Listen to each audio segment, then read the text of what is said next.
From inside the MASN newsroom, it is the MASN All Access Podcast, brought to you by Marymount University. Visit MarymountSaints.com to learn more about our student athletes and programs.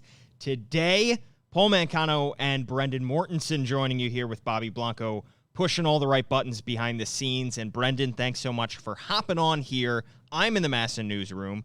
Where are you right now? I am in the comfort of my childhood home up here in Del Mar, New York, but thanks for having me on anyway, Paul. Hey, I mean, it's good to not say from my parents' basement, which is what I was doing for a good amount of time. We're back with our regular sponsor, Marymount, which is good because I couldn't answer any more questions. I know people were asking constantly, what was the new thing that was landing at Royal Farms on July 1st? I didn't have any inside info into that. And I felt like a fool up there because I was acting like I knew something. And to be honest, I didn't know. I didn't have any inside info into that. Do you think it's a chicken thing, Brendan?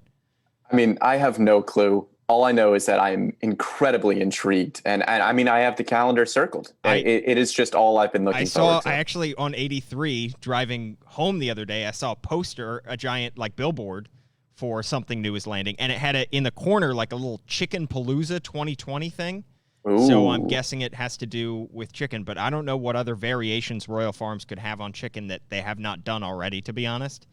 But we'll see. I guess they don't do chicken nuggets. I mean, they do great chicken sandwiches, obviously.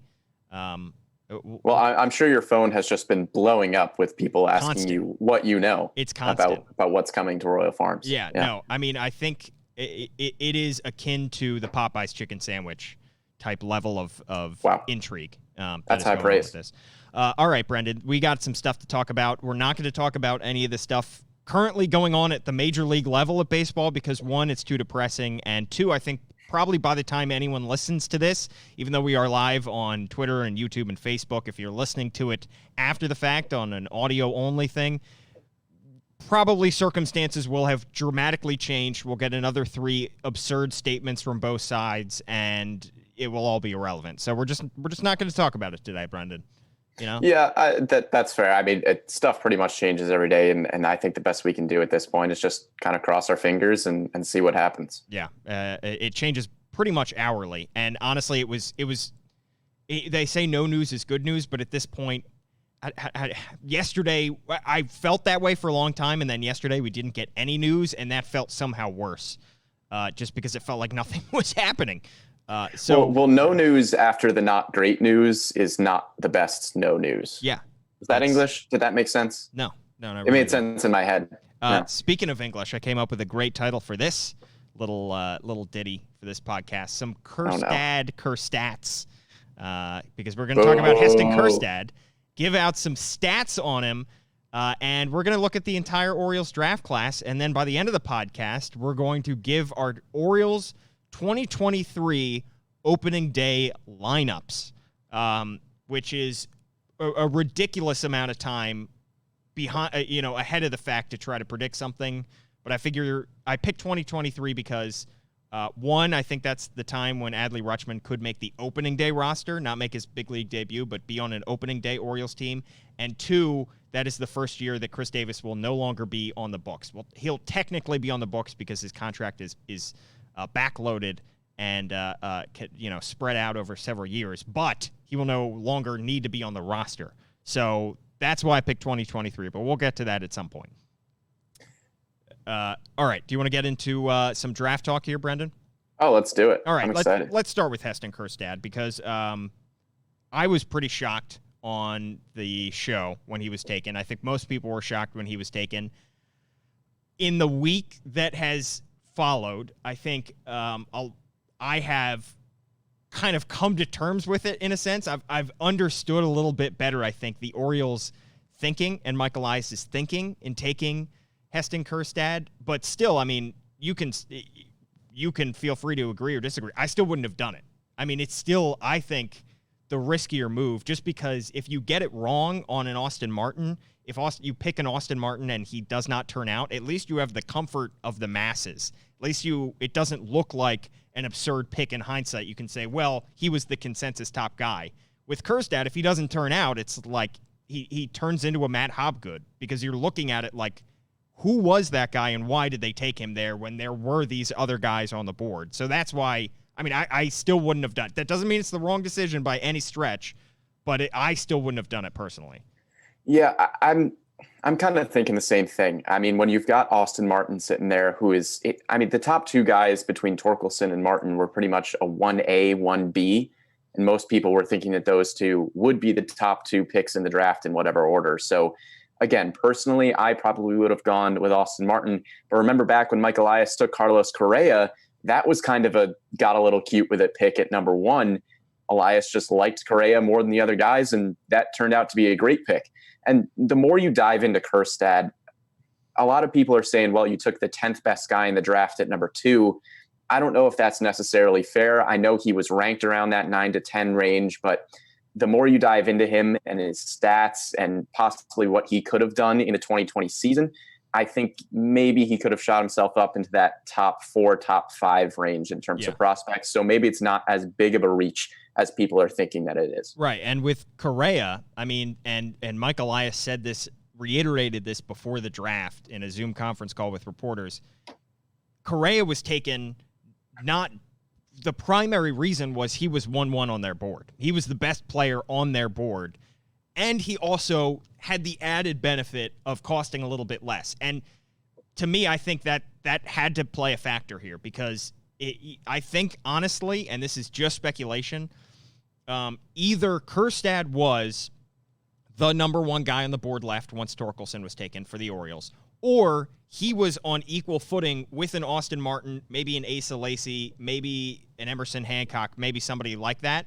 I think Kjerstad was in that tier to them, and they said, okay, well, this guy we can probably get a lot cheaper, so let's go with that. And it's not a cheap factor. I use the word cheap, but it's to say they are going to save money here so that they can use the money later. So it's just kicking the can down the road is all it is. It's not like you're, they're going cheap on this and they're never going to use that money. No, they intend to use that money. It's just they're not using it there. And when you have those guys in that same tier and one of them costs a little bit less, you can get maybe a player and a half for one player. Does that make sense? Yeah, that definitely makes sense. I mean, if he's in that tier, the Orioles did that. You look at, guys like Kobe Mayo, Carter Baumler that they took later in the draft. Those were overslot guys. And that's the money that you saved by taking a guy like Heston Kjerstad at number 2 instead of an Austin Martin, instead of even a Nick Gonzalez. Right. And if Kjerstad is at that tier, it makes the most sense. And I mean, maybe the Orioles were just looking for that power bat. There's a lot of people who say that, even though Austin Martin might have had the best contact bat, Heston Kjerstad might have had the second best power bat in the draft behind Spencer Torkelson. So maybe he's just in that tier and maybe they just go with the slightly cheaper guy because he has those advantages. Maybe that was the separation point. Exactly. All right, let's get some Kjer-stats to try to understand why maybe Mike Elias did have him in that tier, have him on the same level or right there with an Austin Martin. And it starts with, you just mentioned it, his power. He had 37 homers in his 2+ seasons at Arkansas. He had 15 and 17, and then he jumped out to a great start in 2020. I also look at this as, Austin Martin was never, he had never been graded as a plus power guy.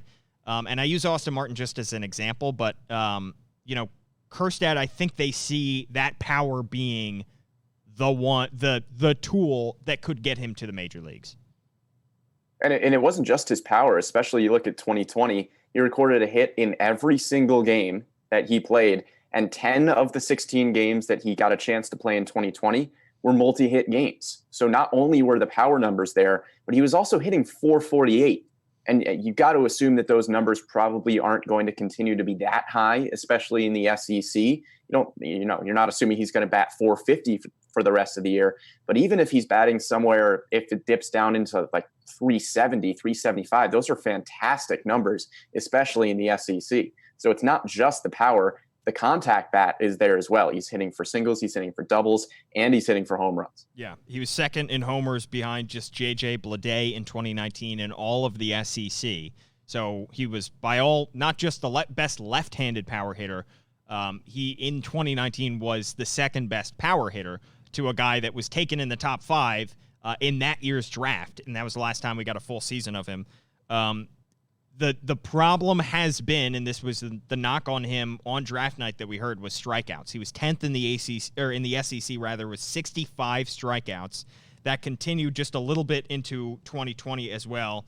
But he had 6 homers in that shortened season in 2020. That was tied for 3rd in the SEC. He was 2nd in the SEC in average with that 448 average you mentioned, Brendan. 1st in hits with 30, and tied for 1st in slugging with 791. So I think another factor for Heston Kjerstad being taken there was Mike Elias was banking on Kjerstad having a type of year that if he had the full season, he would put himself in the conversation to be the number 1 guy taken, not just number 2. Right, and you mentioned that strikeout rate. I mean, throughout his college career, he had a 19% strikeout rate compared to only an 8% walk rate, which is not great. It's bad. Yeah, it's bad. But you look at the 2020 season, he had 9 strikeouts and 7 walks. So that ratio is starting to go in the right direction. But I think with Kjerstad too, the things that he needs to improve on are coachable. And I think that's really important. It's much harder to teach power. It's much harder to teach quick hands.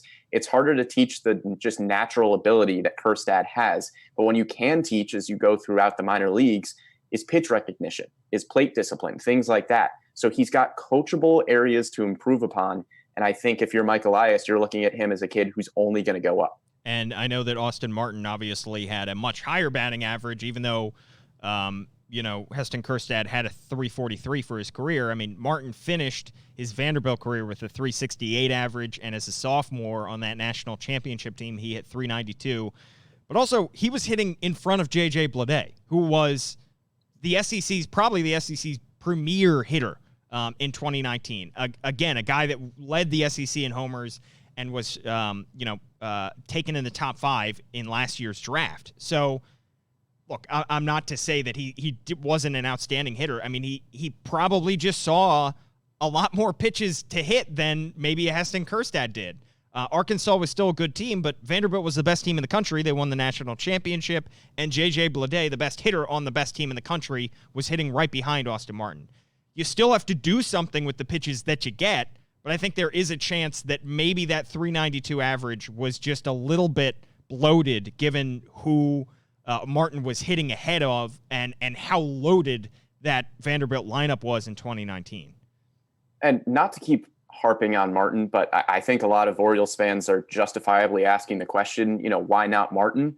And I think something that's important to point out too with Martin is that there were a lot of questions about him defensively as well. Kjerstad coming in is probably going to be a slightly above average corner outfielder defensively, which isn't the most valuable position on the diamond, but it's still a valuable position. It's still a corner outfield position. When you look at Austin Martin, there were a lot of people saying that he could be potentially a third baseman, but he had some questions about his arm. So you're thinking that possibly he might move over to second base. And second base all of a sudden becomes the least valuable position that you can draft. I mean, statistically, by major league teams, second basemen are the least drafted first round selections ever. Yeah. So if you see Austin Martin as a second baseman, all of a sudden his value dips way down. There was one second baseman, I believe, drafted in the first round, of this year's draft, and it was Mississippi State's Justin Foscue. Yeah. But with Austin Martin, if you see him as a second baseman, maybe he's not at that top tier anymore. Maybe Kjerstad gives you more value defensively. Well, and maybe, there is kind of like a jack of all trades, master of none type thing. Right. Martin's versatility was one of his best attributes, I think, by draft experts coming out. But if he can't play any one of those positions at a high level, just because he can play a passable or slightly below average center field, shortstop. He was actually announced as a shortstop when he was drafted. Third base, second base. Might be more valuable to have a guy in a corner outfield who is a potential Gold Glove winner, or like a guy that is going to be solid above average at that job, as opposed to a guy who's versatile, but versatility doesn't help if you aren't premier at any one of those positions sometimes. Sometimes it's great if you're coming off the bench and you just need to be able to play wherever they throw you. But, maybe the having somebody at a less valuable position, but somebody that is going to be solid defensively, is more advantageous in some scenarios. And speaking of his defense, because on draft night, that was something that was mentioned by Mike Elias to be improved. In right field, he committed 7 errors as a freshman. Heston Kjerstad did. And he cut that number down to 2 as a sophomore, and then in the shortened 2020 season did not commit an error, which, errors is not the only way to judge a fielder by any stretch. We're just going with what we have because there aren't too many stats that are readily available for college guys. But clearly it was something that he worked on and something he improved at, and Mike Elias believes that he is going to be an above-average right fielder. He's not a negative defensively at this point. And I'll make the same point that I made about, his plate recognition as well. He's got the coachable attributes defensively. I mean, you can't teach the athleticism, you can't teach the instincts, but what you can teach is the positioning, is the glove skills, things like that. So he's only going to get better defensively, in my opinion. All right, let's move on to Jordan Westberg, who was taken with the number 30 pick. Talked to him yesterday on MASN All Access. Smart kid, really nice kid, down to earth. Shortstop at Mississippi State. This one was, I would say, almost as surprising when it happened, because we had figured on draft night, all right, they go with Heston Kjerstad. That means they're saving money for later. And then they didn't use that money in theory. Now, these guys haven't yet signed. Those top 2 guys haven't yet signed. But in theory, they could have gone way over slot on a high school guy like a Jared Kelly that was viewed as maybe the 2nd or 3rd best high school pitcher in that draft class. And instead they go with a college infielder. So I think that pick was almost as surprising. But the thinking is, again, they must not have been crazy about a Jared Kelly or some of those other prep pitchers. So save the money now, use it later on in the draft, which is what they did with their last 2 high schoolers. Listen, all I'm going to say is in your life, try to find somebody who loves you the way Mike Elias loves good college bats. I mean, Jordan Westberg is a good college bat. He's good. He's athletic. He hit .317 at the start of 2020 with 2 home runs, 11 RBIs. He's not a huge power guy, but he has a lot of upside. He has a higher ceiling. A lot of scouts said that he had a higher ceiling than Justin Foscue, who was drafted 14th overall by the Rangers on the offensive side of the ball, especially. So, he's big, he's athletic, he has the potential to possibly move over to third base as well. And although it was a little bit of a surprising pick for the Orioles, I think it was still a solid pick. Yeah, SEC ranks in 2019 for Jordan Westberg 7th in doubles. So he was a doubles guy.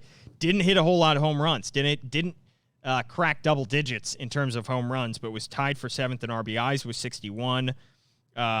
But again, the same issue that we saw with Heston Kjerstad, strikeouts were an issue for Jordan Westberg. 69 strikeouts, 7th in the SEC in 2019 for Westberg. So the strikeouts being another issue, clearly this is something I guess Mike Elias just doesn't care that much about. But typically when you have a guy that racks up that many strikeouts, my concern is he didn't hit for a whole lot of power. Right. And, the way the game is trending right now as well, I think strikeouts are becoming, less of a bad thing than they were before. But like you said, Westberg did have 15 strikeouts in just the 16 games played to start the 2020 season. So that's certainly something that he's going to have to work on as he goes through the minor leagues. Yeah. But, you look at him, he's still got, he's got good pop. I mean, he tied a College World Series record with 7 RBIs in a single game as a freshman.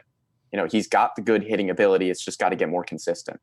Yeah, it is kind of interesting, too, because Kjerstad did not hit a whole lot of doubles, hit a lot of homers, and Westberg is the flip of that. Hit a lot, had doubles power, but did not hit a whole lot of home runs in college. And then defensively, he said he wants to stick at shortstop. We'll see. Most of the college shortstops that get drafted don't end up at shortstop eventually just because it's such a ridiculously hard position to play. And if you can play shortstop at college level at a solid level, you can be moved to other positions. I think at this point, we'll have to see once he gets into pro ball, but I think there's a chance he sticks at shortstop. I can't really see too many negatives. It seems like he has the arm from what we've read about from scouts, and it seems like he has the range and the speed to play shortstop. So I think he can stick at that position until he convinces people he can't. Right. I think he has a good chance to stay at shortstop. I think what a lot of people are thinking is that because he's 6'3", if he adds some strength onto that frame, then maybe his speed goes down a little bit, and that's a good size to play third base. And, you're never going to be angry with a big athletic third baseman. So maybe if he, adds strength as he goes, he might have to move over. But for right now, I mean, he's got the athleticism, he's got the arm strength, like you said. So he could stick at shortstop. All right, let's get into the later picks. Number 39, again, Jared Kelly is sitting on the board. Another high school prep opportunity here, and the Orioles again do not go with an overslot pick here. They go with Tulane outfielder Hudson Haskin. I think this one was a little bit frustrating from your perspective, Brendan, because you did all this work on these high school guys, and it felt like that was the time to strike. You went under slot 1, probably. You went under slot 2, probably. You still have all these guys on the board, and yet they didn't take advantage of an overslot guy there.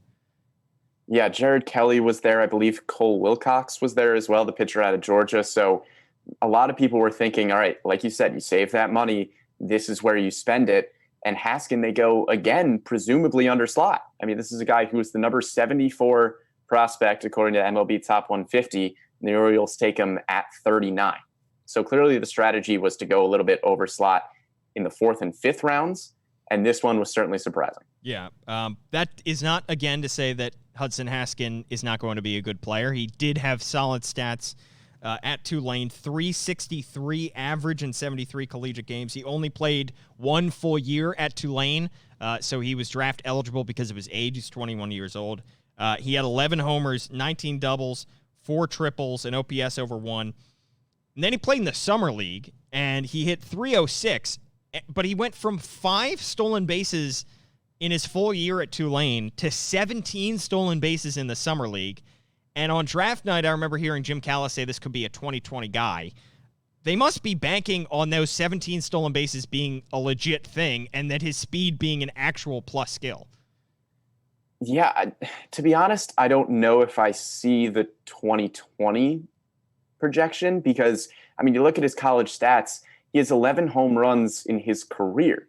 I mean, he's a good hitter. He hit 363 over his college career, but with 25 doubles and 5 triples, that's kind of where you're looking for the value. With those 99 hits in his 73 career games, I don't really see as much of the value when you look at his power numbers. He's only got 11 home runs in 73 games. That doesn't seem to project to be a 2020 guy at the next level. Yeah. But I don't know. Maybe the Orioles are just thinking that his power is going to improve as he goes. It did get better throughout his college career. So again, maybe that's just something that you're extrapolating to when he gets into the minors. But I don't know. Personally, I didn't really see the 20 home run number projection, but I could be wrong. Yeah. Hopefully I am. and he also, in terms of defensive ability, he was not rated as an elite defender, but he did play center field, split time between center and right at Tulane, and played pretty much all of his games in 2020 in center and did not commit a single error in college, which could be some favorable scoring in college. I don't know. But, they think obviously he must be a solid type defender, and they think that the bat can play. He does have a weird swing. I don't know if you've seen it. So he's from the right side, and his left foot is like off the ground for like the entire swing, but it's not a huge leg kick. The whole thing just kind of looks like it takes a lot of effort, and it feels like the bat is kind of heavy. It's not like a nice, easy swing, which is what I think kind of Kjerstad has. But who knows? We'll see if they try to change his swing or if he keeps it as is. All right, later guys that were taken, 3 more guys. Anthony Servideo out of Ole Miss, shortstop, taken 74th overall. To me, I see him as a sort of Caden Grenier type player in that he is a glove-first player that has a little bit of speed. I think Servidio's speed is better than Caden Grenier, who was, of course, taken in the 2nd round a couple years ago. But and also, I think his bat has a higher ceiling maybe than a Caden Grenier. Yeah, Servideo is interesting because he looked like a completely different player in 2020 than he was before. I mean, he did not have a fantastic 2019 season, and then he goes to the summer in the Cape Cod League and hits 149. Brutal. That's that's not exactly a top 75 pick in the MLB draft. But then he goes into the 2020 season. He hits 390 with 5 home runs, which is more than half of his collegiate career total of 9, 17 RBIs. He also had 9 stolen bases and 24 walks in 17 games. So this is a dude who absolutely shot up draft boards. And like I said, I mean, he's got fantastic speed on the bases and he's really good defensively. He wasn't ranked very high on the top 150. He was at 110.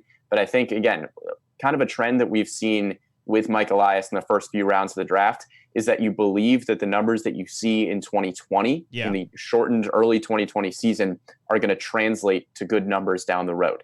And I think that's what you're banking on here with Servideo. You're banking that he's the player that he's proved himself and will hopefully proved himself to be in 2020 and not the guy who struggled before this season. Right. I mean, if you throw out, and even if you throw out, I think, his 2020 numbers in addition to his summer numbers, like if they had just ended the 2019 season, I think he would still be in this range because his draft stock, I think, went way down in the Summer League, in Cape Cod League, and then way back up to start 2020. So I think that they're, even if you don't buy the 2020 success, I think that his speed and his defense make him worth that pick at that spot. All right, closing out the draft class, couple high school kids.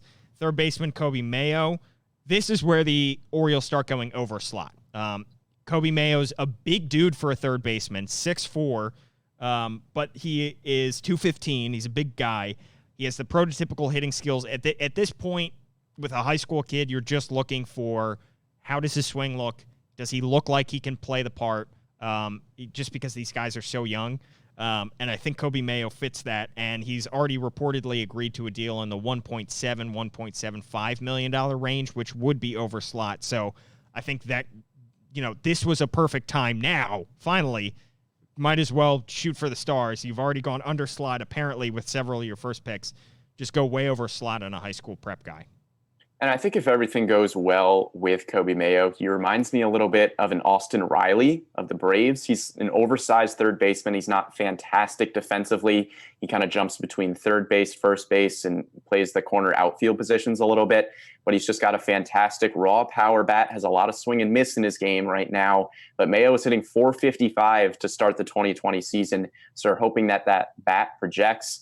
I don't know if he's going to be, an above average defensive third baseman at any point, but he's a solid power bat, and you're hoping that continues. And then right-handed pitcher Carter Baumler was taken with the final pick by the Orioles, 6th pick by the Orioles to close out their draft pick. He's 6'2", 195. Another overslot guy, I think, here. He again checks the boxes. He's got a fastball that tops out at 93, which for an 18-year-old is pretty solid at that point. He's super athletic, two-sport athlete, so they're hoping that some of that can kind of translate. And he seems to be worth it. Again, a ways away from the major league, still very young, but he seems to fit the tools that they are looking for. Right, and just like you were saying with Kobe Mayo, he's got the things that you can coach. Baumler has the nice, clean delivery. He has a solid arm action, so you're hoping that if he's got that solid foundation, you can coach him up.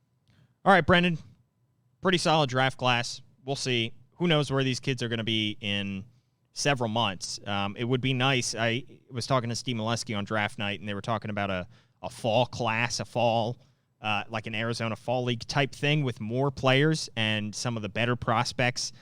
That would be nice so that we could try to get to see some of these guys. But for now, they're just kind of on ice, and we just wait to see when they sign, and then hopefully they can get their pro career started.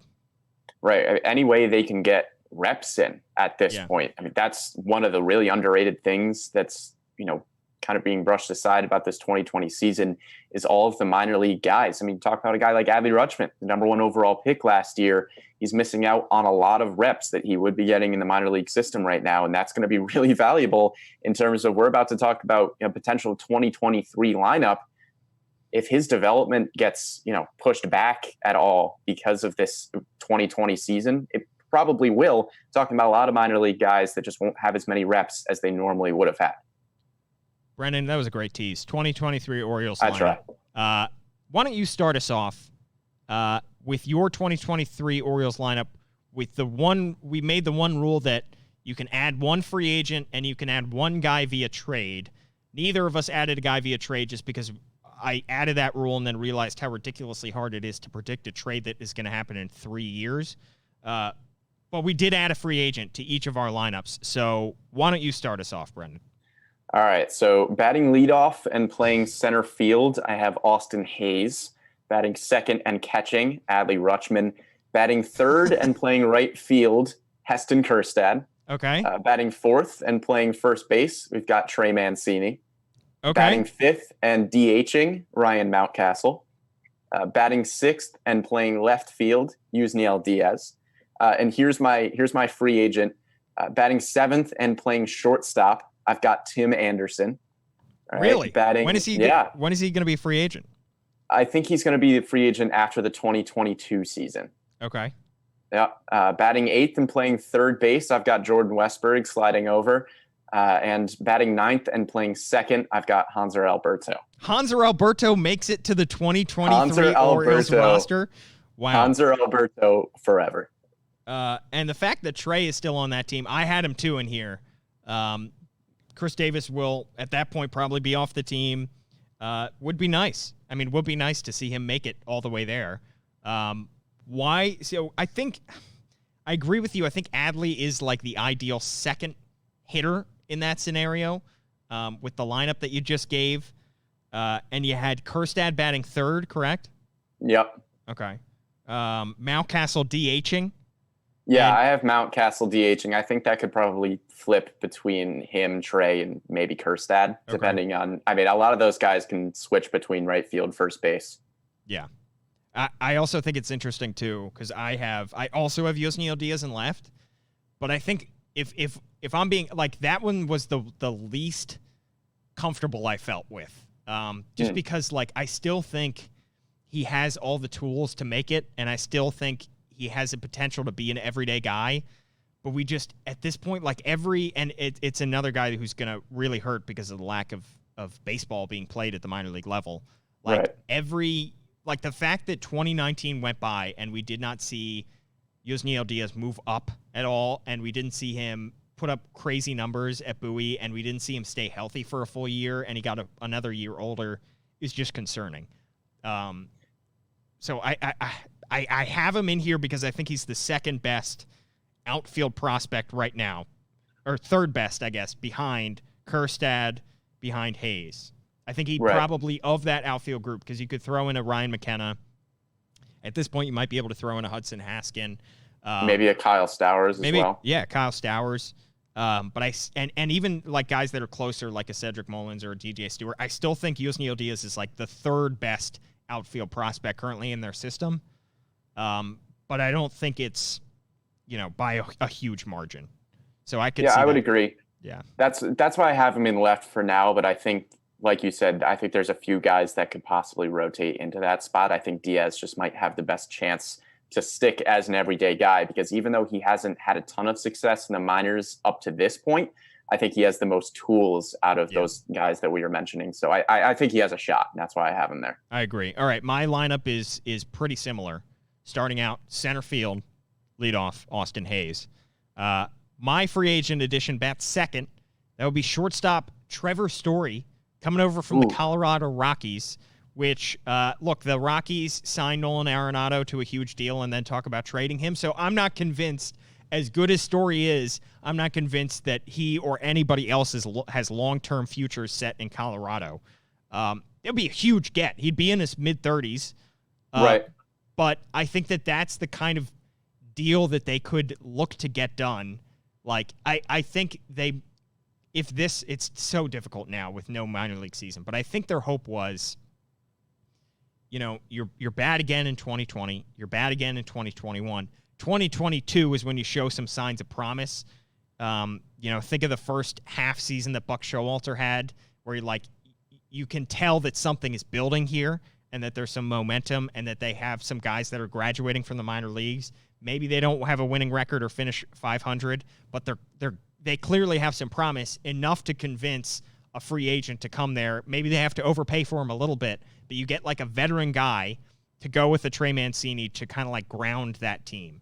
So I saw Story as that kind of guy. Did you see Anderson in that role as well? Yeah, so my thing with going with Anderson versus a guy like Trevor Story, I mean, you look at Story, he's made the All-Star team the past 2 seasons. He's been top 12 in MVP Yeah, voting he's the good. last two He's good. seasons. He's won the Silver Slugger the last 2 seasons. He's very good. This is optimistic, Brendan. I think he's going to command a huge contract. And that was my thinking going into 2023. But there's a few guys that I was looking at with Trevor Story. You've got like Javi Baez, Chris Bryant, Xander Bogaerts, and Tim Anderson. Hear me out here. I think he is going to be tough to lure away from Chicago because Chicago absolutely loves Tim Anderson. Yeah. Well, but the dude led the majors in batting average last year. He didn't even make the All-Star game. I don't think he's going to command as big of a contract as somebody like Story, Baez, Bryant, or Bogaerts would. And I think he would complement, the power guys well. I think you've got power guys like in this potential 2023 lineup. I've got Kjerstad, Mancini, Mountcastle, and those are 3 big power guys. And Trevor Story is also a huge power guy. Hit 35 home runs last year, hit 37 the year before, and he strikes out a ton. 174 strikeouts this year, 168 last year, led the league in strikeouts the year before with 191. So I think the Orioles might be better suited to go for a guy who's a little less expensive, hits for a higher average, doesn't strike out as much as a Trevor Story. So I'm just bodying your free agent. Wow. Yeah. I also am going to throw out the caveat that this could be a trade because maybe they do a Nolan Arenado type thing. They sign him to a huge extension and then try to trade him because they all of a sudden were like, wait, how much money did we just give this guy? We can't afford that guy. We got to trade him and eat a significant amount of money. And maybe that's a possibility. Also, the home run numbers are going to go down. And I think you're maybe overestimating. Trevor Story's he might be 30 already. He's close to it. Trevor Story is, I don't think Trevor Story is 30 already. This is bad podcasting. I don't even remember. I think he's 27. Yeah, he's 27. He's not 30 yet. Okay. He's going to hit 30 by the time he goes into free agency. Okay. And I think Tim Anderson will as well. And how many guys have we seen command huge contracts when they're 30? Not many. A few, but enough. Not many. And in 3 years, that trend is going to be even greater. So anyway, Trevor Story is in my lineup, Brendan. Anthony Rendon is 30, by the way. He just got a massive contract. He did. Not many. I'm not saying it doesn't happen. I'm saying it doesn't happen often, Brendan. Well, Trevor Story bats second in my Orioles 2023 lineup. Adley Rutschman bats third. Heston Kjerstad bats cleanup because I think that I think as he goes on, I think that contact rate might decline. I think he becomes more of an all or nothing guy, especially if he keeps that leg kick, unless he kicks that leg kick. And then Ryan Mountcastle is my 5-hole hitter, DHing. Trey Mancini, I see later on in his career better later in the lineup. He is at first base for me. And then I got Yusniel Diaz in left. Again, don't feel comfortable with it. And then I have Gunnar Henderson making it up to the big leagues. Long way to go, I know, but sliding from shortstop over to third base. I think that was a possibility when they drafted him. I could see him being a solid third baseman over there. Hit tools working, and then Rylan Bannon is my second baseman. Because again, you put Hanser Alberto there, I think just because of lack of prospects at that spot. Bannon is the best of the bunch at this point. I don't think he's going to be an everyday major leaguer. I think he's going to be a utility guy off the bench, but he is the best that I got right now. Well, there's also a guy like Adam Hall that I have on my bench as well. I have Bannon and Hall kind of chilling there. Cedric Mullins, same thing. So I think there could be a few guys that will maybe play that second, third base spot. I didn't have Gunnar Henderson because I think potentially if we're, again, looking way ahead to the 2023 season, personally, I think Henderson could be a late season call-up in the 2023 season. Yeah. But if all things go well, then maybe he cracks that opening day lineup. But that's why I have Westberg there for now, because I think Westberg has a chance to climb through the ranks a little bit quicker. It also is crazy just how young Gunnar Henderson is. I mean, I think he was 17 on draft day, like just turned 18 a couple months ago. So he is a ways away. I think he would have gotten a chance at Delmarva by season's end, but now who knows? Now nobody knows. But all right, well, I think next week we should do our 2023 rotation and bullpen with the same rules. Add one free agent. Yeah. and I can't come up with a trade for a bullpen guy. Trades make no sense. Yeah. All right. Well, Brendan, thanks for hopping on here on the MASN All Access podcast. Your Twitter handle is @BrendanMorty. That is it. So you don't have a Y in your actual name. You just decided to. I don't. My name is just a little too long for Twitter. Twitter doesn't like it. So. Okay. Yeah. Too many E's in that name, I will say. Too many E's. Yeah. I'm @Paul Mancano, of course, on Twitter. Thanks to Bobby Blanco behind the scenes for running this podcast, and Hannah Broder, as always. We appreciate you tuning in to the MASN All Access podcast, which is brought to you by Marymount University. Visit MarymountSaints.com to learn more about our student athletes and programs today. We will be back next week. Paul Mancano, he's Brendan Mortensen. We'll see you later.